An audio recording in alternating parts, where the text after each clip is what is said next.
Our top story this morning, the FBI says it is investigating the San Bernardino shooting massacre as an act of terrorism.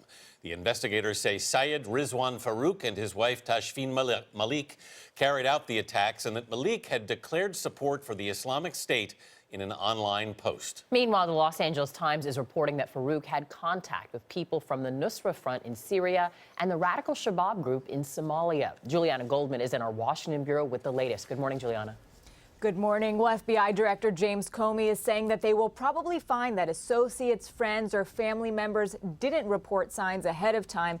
He cautioned the investigation is only a couple of days old, but so far, he says it does not look like Syed Farook and his wife Tashfeen Malik were part of an organized terror cell. This is now a federal terrorism investigation led by the FBI.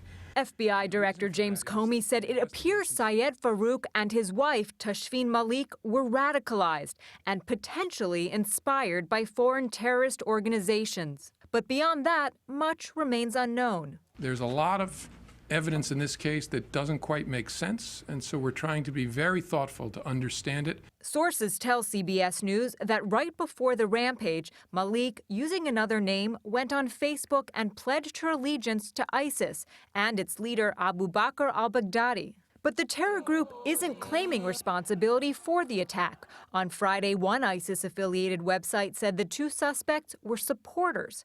Comey said so far there's no sign anyone from ISIS communicated with them or provided any guidance. We are spending a tremendous amount of time, as you might imagine, over the last 48 hours trying to understand the motives of these killers and trying to understand every detail of their lives. Investigators have recovered computers, thumb drives, and other electronic media from the home where Farook and Malik lived with their 6-month-old daughter.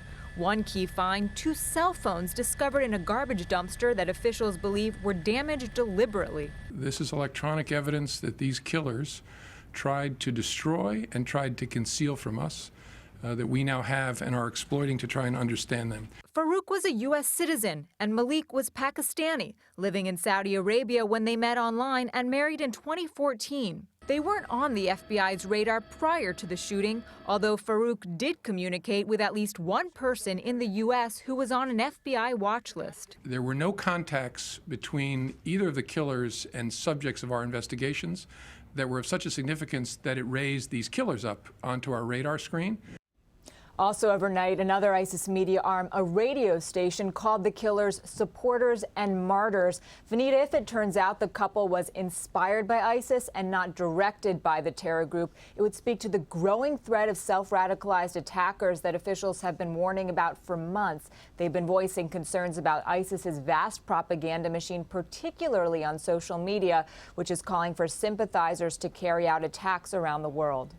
Julianna Goldman in Washington this morning. Thank you.